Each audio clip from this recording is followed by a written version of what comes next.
Welcome to the Bodybuilding Banter podcast, your number one source of all things bodybuilding. Be sure to like and subscribe to stay up to date on future episodes. Now, here's your host, Leroy Rollins.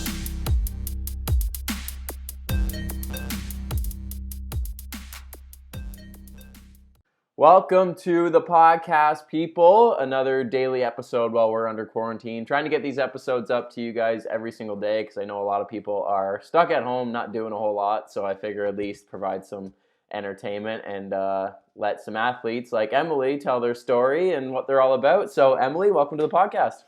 Hello, thanks for having me. So give the people a little insight to who you are, what you do, what you're all about, and then we'll get into it. I'm a national level bodybuilder. So I compete in figure. I've also competed in physique. Yep. I have a pretty extensive, sport background. So I just kind of rolled it into bodybuilding, and here we are. Here we are. What were your sports before bodybuilding? I played hockey and soccer both. And then I guess kind of in the high school time, I kind of had some knee surgeries. I've had 7 knee surgeries now. Oh, shit. Yeah, so that kind of led me into bodybuilding, but yeah. Nice. Were you always like jacked when you were younger, or was it once you got into bodybuilding that you really developed, or did you notice like at a young age like you might have been a little bit more muscular than others? Yeah, I started playing sports, I guess, when I was 4. So it's just kind of been a progression, and yeah, I was always like pretty athletically built. Yep. When I was playing hockey, I had like decent legs. I was just kind of like thick, But cool. And then once I kind of had the knee surgeries, it just kind of I basically had to kind of get into the rehab process, and then kind of got into training upper body, and then just kind of spiraled into that. But, right on. What were the surgeries? What happened? So my first one, I dislocated my kneecap and tore the ligaments, like the MPFL, it's called. Wow. So they reconstructed that. Yep. Then I returned to sport, and things were going okay. And then I tore my ACL. So that was a bit of a trek. And then they had to basically take a graft from my left leg for my right. So that was like a double knee surgery. Wow. Yep. And then after that, I competed for my first show. Yep. As I wasn't playing sports after that. But yeah, shortly after, like about a year or so after, I competed for my first show. And then I had 3 patella fractures. Oh my God. Yeah. So are these just like bad hits in sports, or did you fall? Like what happened? Yeah, the first one was just a knee-on-knee collision. The second one, I stepped on someone's foot. And then the next 5 surgeries were just kind of bad luck. And I wasn't playing sports. And then I was just basically kind of trying to rehab and everything. So Jesus. Yeah. Well, it didn't wreck your bodybuilding career, so that's a good thing then. Yeah, I actually, funny enough, I competed, I had my first show, and then I did another show, and the second show I did, I had a surgery about a month and a half before. Jesus. And then, so it was just kind of like crazy, and I was like, I can't even believe that I was, I guess I was still in that kind of that newbie stage. I was just kind of like, oh, I still want to do the show. Yeah, why not? But now looking back, I'm like, why did I do that? Yeah, like that's... prep's hard enough as it is, much less having surgery during prep. Yeah, exactly. So what kind of fueled the transition to competing? Like what made the switch? Well, I guess considering like I had those first 2 surgeries that were pretty major, and I was still playing sports at the time. And then I there was really not very much time between I had like basically 5 consecutive surgeries in the period of about a year and a half, 2 years. Holy. So kind of within that timeline, it was like my surgeon told me no more playing sports. The risk of me really refracturing my kneecap after 3 fractures. Yeah, for sure. Is pretty high. So I was just like, oh, I can't play sports anymore. Now what? That's interesting. Yeah. I'm trying to figure out what I can kind of do. So I basically just started doing my rehab. I started going to the gym outside of like my physio and Yep. doing my exercises. And then I was like, oh, might as well start training my upper body too. And then Yep. I just kind of started getting everything going on. And there was like the Stephanie Worsfold Classic. That was my first show. Nice. And I kind of met Stephanie at the gym, and I was just so motivated to Sweet. I was like, oh, maybe I could turn this into, Yeah. competition just for fun. And Right on. yeah, so So that's kind of the background. were there any like exercises that you couldn't do at all, like for your lower body with all the knee issues? For a very long time, it's still to this day, like I'm modifying my leg workouts and stuff. Really, eh? I remember like I couldn't do a regular squat, like a back squat or anything for a long time. Wow. I mostly stuck to like more machines and then just bands and whatever kind of physio stuff I could do. Mm-hmm. And then now it's like I make sure I really do modify all my training with my coaches and stuff. But yeah. Yeah, for sure. So what was the fuel to do like figure and stuff? Was it just like you looked at your physique and you're like, okay, I probably fit in that category? Did you have some input from other people? Yeah, it's kind of a mix of both. Like I was always like broader up like my shoulders and stuff, so I was like, I don't really suit the bikini category. I've kind of just have that athletic build. Yep. And then one of my coaches, he kind of did help me like decide, I guess, between what category I would fit into. But yeah, figure I think has been the right track for me. And Right on. worked out now, so yeah. So how many shows have you done now? I've done 4 now. You've done 4. So last year I did 2, and then before that I had just done the 2. And you've been to nationals once? Yep. So Yeah, just one time. talk about that a little bit, because I know a lot of people that listen are like very new to the sport. What did you find was the biggest difference between those earlier shows and then going to nationals? Yeah, so the first 2 shows I did were really, like I said, I was pretty new to competing and everything and just had the surgery, so I was just kind of like new. And then I just kind of started building from there. So I took a year off that I could really just build some solid tissue, and then just reinforce some of the rehab that I've done on my knees. So I just kind of wanted to make sure I was healthy. I had built up some good solid foundation. Yep. And then I went into, I felt pretty ready for Coburg last year. However, that was exactly 1 year post-surgery. Oh, wow. So That's cool. Yeah, it was kind of like it was pretty cool for me to step on stage, and it was like literally April to April, Yep. like 1 full year. And then yeah, rolling in from Coburg to nationals, I wasn't like it was a bit of a grind. Like I'd never really done like the 2 shows back to back. That was new for me. Yep. Within the same season, obviously, and then yeah, I think just consistency, hard work. It's just making sure you have the right people supporting you is the key. For sure. So yeah. What's a typical length of prep for you? Like when you did Coburg, how long did you prep for? I had started with my coach in the November, so Yep. November, December, January, March, April. It's 6 months, but Yeah, so a solid like 20 started plus weeks. Cutting down 16 weeks, so it's pretty standard. Nice. What's your weight change over the course of a prep? In my off season, I usually keep it pretty relatively Tidy. in shape. Yep. But I guess I sit my current off season is about 155, 150. Okay. And then stage weight I sit around 130. So about 20 pounds. Yep, that's reasonable.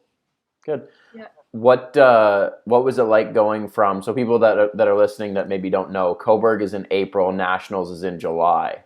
So that's a couple months between shows. How did you manage that? Were there any struggles in that time? Because that was the first time for you, right? Yeah, so I came off of Coburg and I actually had switched coaches, which was kind of crazy. So I switched coaches and started working with a new coach for Nationals. And I did have a little period where I could kind of not be relaxed, but just kind of, try to make a few adjustments, changes. So we had about like 4 to 6 weeks, like give or take, to really just hammer the weights, get some a few extra calories in, but nothing, like I was still obviously fully on plan. And then I was able just to kind of slowly dial that down, and yeah, it was a interesting process, but Yep, yeah, I think definitely just staying committed and hard work. for sure. Did you have any intentions of competing this year at all? Yeah, so I was gonna actually do the same show, nationals again, but obviously it's been postponed, Yeah. so we just kind of gotta wait and see where that falls. Are you like hoping to still do that in the fall, or are you thinking maybe just wait till next year? I am actually looking to keep uh, kind of going through until the fall. So Wow, I'm making pretty good use of my time with this quarantine no doubt. to kind of try and make the changes that I need to do and do what I can with what I have. And Yep. yeah, like I do look to kind of compete later in the year if all kind of it's a reasonable Yeah. timeline to get ready. For sure. Quickly touch on that because a lot of people now are struggling during quarantine. I'm sure you've seen it, whether it's friends or people you've seen online. Like a lot of people are just having a hard time. So with you Yeah. still prepping, what's kind of going through your head every day to just keep kind of trucking along and getting it done? Yeah, so I think just the key, I guess, is really having a good schedule. Yeah. I'm still pretty regimented. I have like a little notepad. I keep track of my meals, like my times, Yep. uh, my liters, like I'm making sure Good. I'm getting everything in. Yep. And then I just kind of make sure I train same time every single day. I just keep the same routine. I think that the routine, the consistency is really what's going to take you uh, far and be able to really maximize your changes and bring a better package to the stage. So Yep. I think that just making sure everything kind of stays as close to plan as possible, that's going to be the best Yeah, I outcome. agree. Do you have like a pre-gym ritual at all? Like I know, like for myself, like part of the excitement of going to the gym is like driving to the gym, pre-workout, playing music. Like, do you have any little pre-workout rituals at home at all? Like, do you go for a It's walk? it's interesting because like I can totally relate. Like getting in the mindset is Yeah, get in the the zone. key. Yeah. But no, I just kind of I make sure I eat my meal and then I just kind of relax. I take my time and go get ready. I go stretch. Yep. I get a good mobility session in. That kind of just gets me in the zone. Listen to some tunes and then when I start feeling ready, I'm gonna amp Game it time. up and let's go. It's go time. And what all do you have at home again? What's your kind of list of equipment? So I have a rack, like a squat press stand. It's like basically a half rack. Yep. And then barbell, dumbbells, bands. Those are pretty much my Yeah, so essentials. you don't have anything fancy, right? Like some people just assume that like competitors have this crazy stash of equipment somewhere, and Yeah. no, you're kind of It's like not very me, glamorous. My bar is like one of like the skinny ones. And I got the one the iron inch. Yeah, weights. yep, Like I got iron weights going on there. It's pretty hardcore. yeah. Just Get kidding. it done. Get it done. Okay, let's Yeah. dive into a little Q&A. So Yeah. you kind of answered it already, but when did you start officially? When did you start taking training seriously? How old were you? What year was it?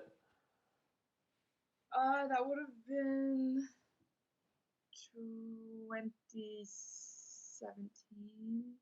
I was 18 years old, so I'm gonna be 22. It's been about 4 years. 4 years of I hustling. like I guess I've been athletic like kind of most of my life, but seriously training about 4 years. Nice. Cool. And then again, what was kind of the biggest driving factor to getting into competing? Yeah, so basically just like after I kind of had my surgeries, it was really just I had that competitive drive. I couldn't not do anything. Yeah. I was like, oh, what am I gonna do with myself? I can't play sports. Like, Yep. so it's kind of a crazy road to really getting into this. And like, obviously, I'm used to competing for like athletic Yep. like performance, and competing for a look is like an aesthetic is completely different. So Yeah, for it sure. was definitely just a new challenge. Yeah. Yeah, it's similar to me. Like I was a wrestler in high school, so I wrestled a lot. So I had Yeah. that physicality part of it, and then like which transitioned into the weight room, and then it was kind of similar to you. Like I want something to Yeah. do. Like I want something to kind of put this towards versus For just everyday life, right? So you kind of fall into competing, and then it goes from there. Yep, and you probably noticed too how different it is, like competing for like wrestling. You're gonna win, like you're gonna beat somebody based off of how your strength, your performance, whatever. Yep. Now it's just like what I look like. Yeah. And you've done 4 shows, correct? I think you mentioned that before. You've done 4. So it would have been 3 regionals, 1 nationals? Yes. Awesome. What are your goals within the sport? That was a question that came in. Like, what are you hoping to kind of achieve over the course of your competitive career? Well, I guess same kind of goes for everybody. You obviously want to hit the national stage, and I think that's really the biggest kind of accomplishment that I've gotten to so far. Yep. I came second in my class. Good for you. In figure. So I hope to just kind of come back and take first place, and that's my first things first, and then. Everyone of course is chasing that IFBB pro card. So what was? On the list, did you get any feedback? Did you get any feedback from the judges for why you came second? Feedback. Yep. So I definitely need to improve on my conditioning. That's a big one.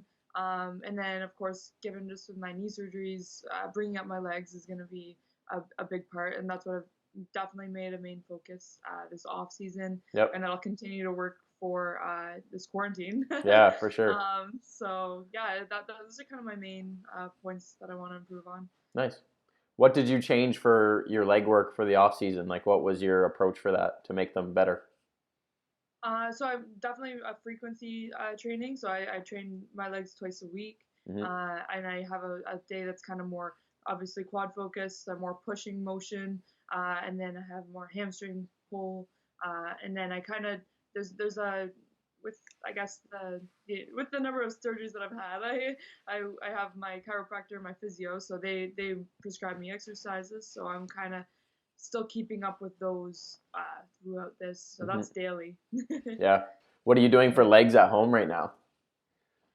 So I guess I did legs yesterday. I do squats, obviously. I do a barbell back squat, and then I'll work into doing some more like kind of goblet, sumo squat, and then split squat. I try to do a lot of unilateral movements, considering that I have a lot of muscle imbalances, strength imbalances. So those are key, and then a good burnout at the end is pretty well it. Right on. Next question, what's your split right now? Like, what's your weekly structure?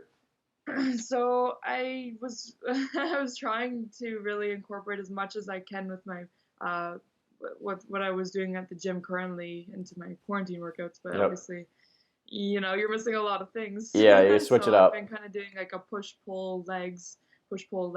Yep. And then both of my I guess since I'm training everything twice weekly, every workout will be different for that, like, you know what I mean, for the week. Yep. But yeah, week to week it'll be the same thing. Cool. Right on. This was an interesting one because everybody's got their own take on it. What are your thoughts on if it fits your macros versus like a meal plan for someone who's prepping? Yeah, I'm definitely a big one to sticking to the plan. I'm very much a person who looks at the piece of paper and does what it says. Like, I want to just see it, do it, know it. That's it. There's nothing else. Nothing else exists. I think that sticking to whole foods is really what's gonna drive you to have a better physique and bring you in tighter and leaner and really reduce keeping the fat on the low, like the body fat in kind of the off season, not like low, but like reasonable. Yeah, it's gonna kind of that's what's gonna help bring you a better stage package. Are you more flexible in the off season versus on prep? Well, obviously you'll be a little bit looser, but what's your extent of looseness, I guess I could ask? Yeah. So I'll follow my meals for the week. I'll probably have 1 to 2 cheat meals. I like wine, so I'll enjoy a glass of wine or two. But yeah, I usually I stay true to like a routine. So. What was the reaction of like friends and family when you got into this? I think that's something that's super interesting because what we do is kind of weird. You know what I mean? Like Yeah.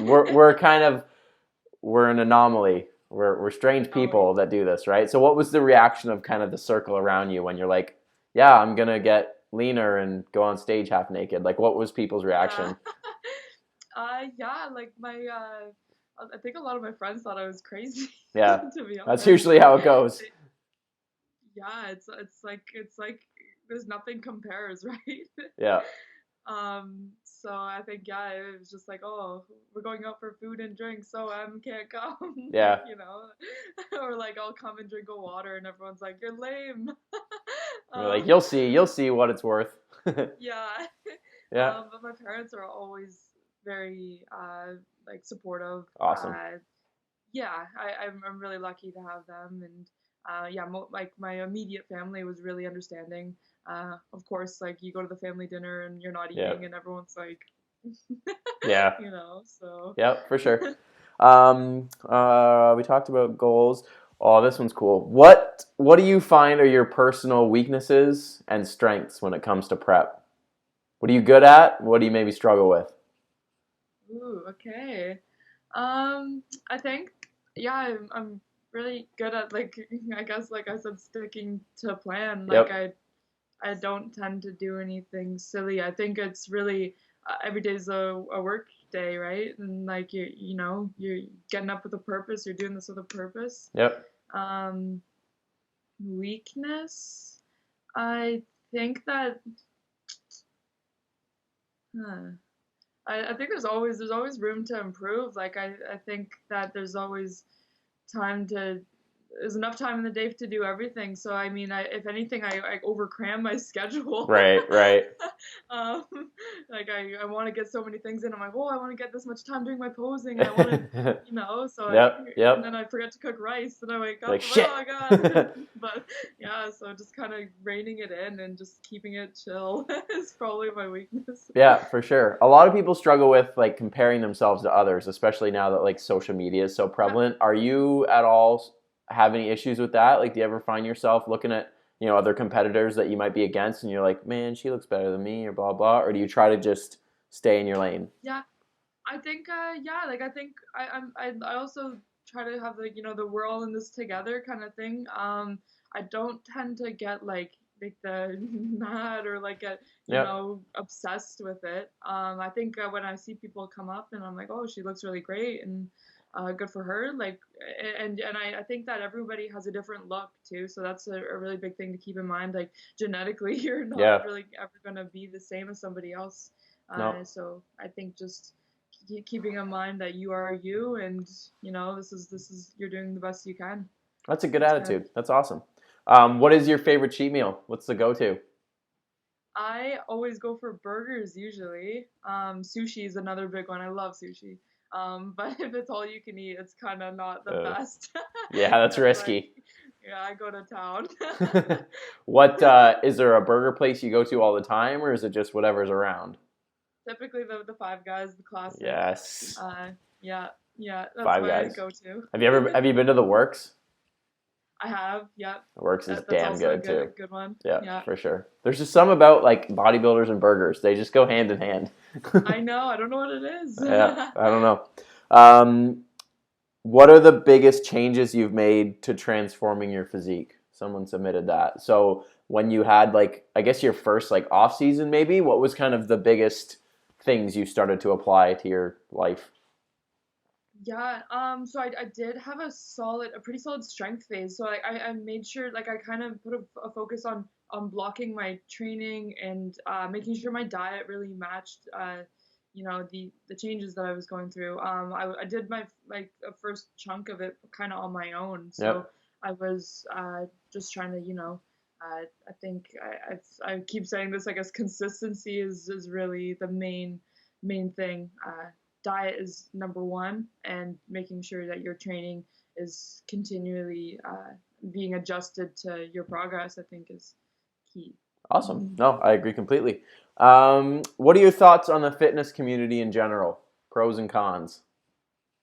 Oh, interesting. I'm not too sure. Like I think it's I always really like getting to know other athletes. I think Yep. that the more you kind of get to connect with other people, the better. And like that's what I think that's what this is all about. It is very much an individual sport, but like we all have the same goal. We're all in the same boat, and I think that supporting each other and making friends, making connections is really the best part about it. I think cons, like there's always going to be those people that you're not really a big fan of.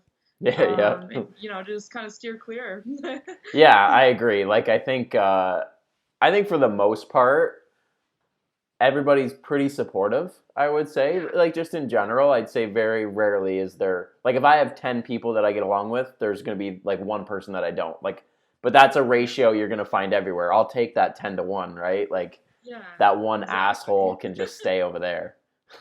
Yeah, I know, I agree with you. That's part of the reason why I like doing these podcasts too, right? Because you can just network with people that are like, bodybuilding's very much like a niche, right? Like, I'm not going to walk down the street and find people like me.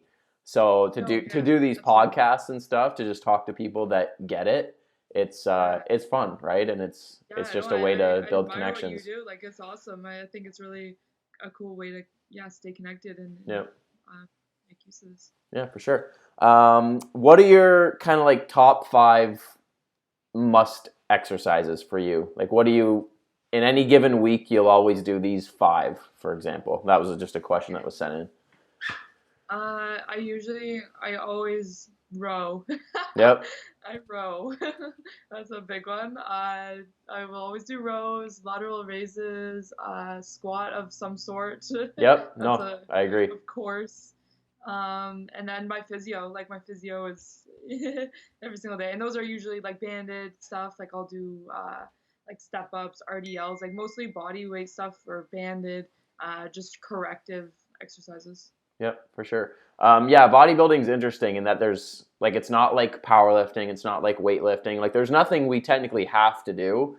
I think you can like interchange any different movement, like you said, like just some kind of squat, just some kind of row. I think the only exercise you could probably make an argument for would be like a lateral raise, because you can't really hit your side delt as good with anything else. Oh yeah. But like you can squat, or you can leg press, or you can hack squat, or you can like you have 100 different options. Or for your rows, you can row with dumbbell, cable, barbell, single. Yeah, 100%. Yeah, for sure. Do you do any direct core work? Some people do, some people don't. I do. I mostly do body weight stuff. Yep.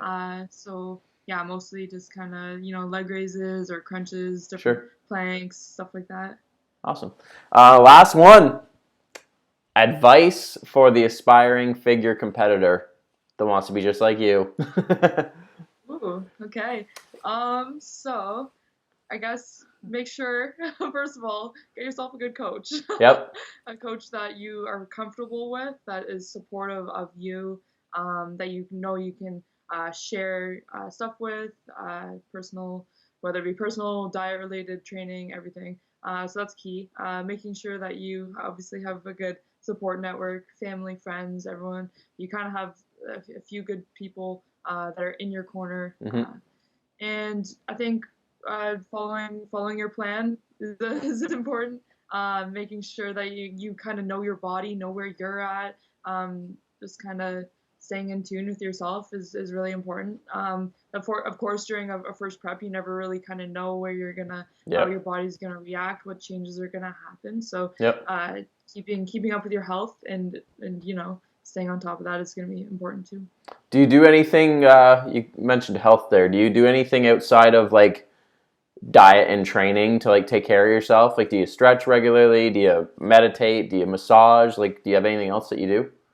Yeah, so I do my chirophysio, massage. Those are my keys for helping my body, my mind. I try to stretch. I think I've tried to meditate before. Sometimes it's not really, doesn't always work out for me, but I think like stretching and just kind of making sure you're mindful and just in a good mindset is really important. And yeah, I think, and then just like, gut health, I think, is another big one. That's make sure I take my supplements that are going to help me prime my gut. That's going to give me good digestion, make me feel good. Mm-hmm. So those are all important.